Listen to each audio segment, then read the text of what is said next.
Group J থেকে champion হয়ে এরই মধ্যে বিশ্বকাপের নকআউট পর্ব অর্থাৎ রাউন্ড অফ 32 নিশ্চিত করেছে আর্জেন্টিনা।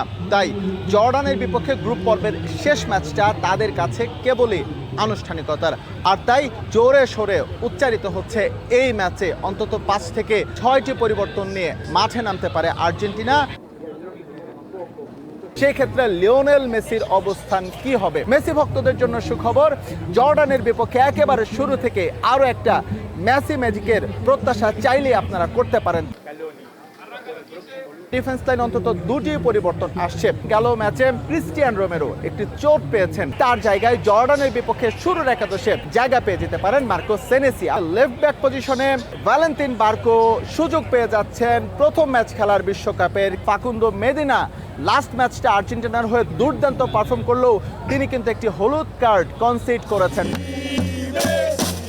মিডফিল্ডের কেন্দ্রটা বলা যেতে পারে ম্যাক অ্যালিস্টারকে ঘিরেই কিন্তু কেন্দ্রীভূত হয়েছে। তার রিকভারির জন্য এই ম্যাচটায় তাকে বিশ্রামে রাখতে চাই টিম ম্যানেজমেন্ট। তার জায়গায় সুযোগ পেতে পারেন প্যালাসিওস। রদ্রিগো ডি পলের জায়গায় জর্ডানের বিপক্ষে ম্যাচে খেলছেন উইলিয়ানো সিমিওনে, যিনি অ্যাটলেটিকো মাদ্রিদের হয়ে ঠিক এই পজিশনটায় দুর্দান্ত মৌসুম কাটিয়েছেন।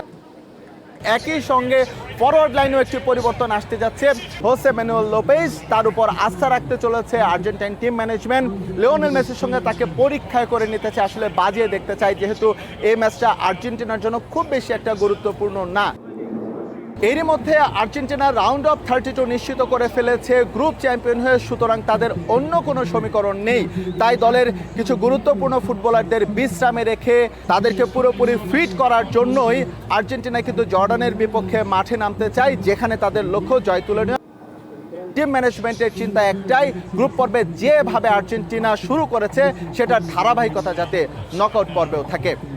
এস এম ইকবাল, সময় সংবাদ, যুক্তরাষ্ট্র।